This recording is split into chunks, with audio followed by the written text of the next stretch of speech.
Konsertchi bola ham odam. Men misol uchun konsertchi bolaga erga hech qachon tegmayman. Konsertchi boladan suv ichganlar, tegan bo'larmidingiz? Yo'q. Nima sabab?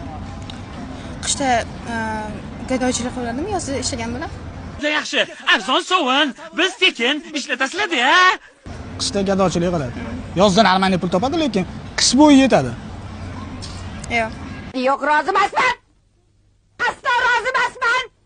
Konditsioner uстановka qiladigan boladan yuziga sovchi keldi, turmushga chiqqan bo'larmidingiz? Yo'q, chiqmagan bo'lardim. Nimaga?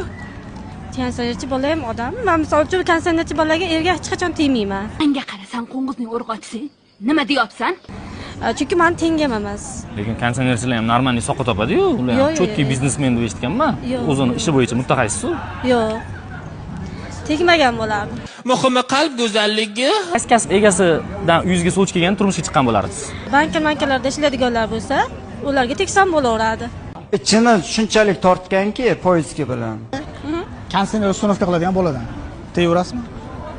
Endi yaxshi ko'rib qolsam, mana tegardim. Konsertni nima? Yo'q, o'zini. Ha, o'zini.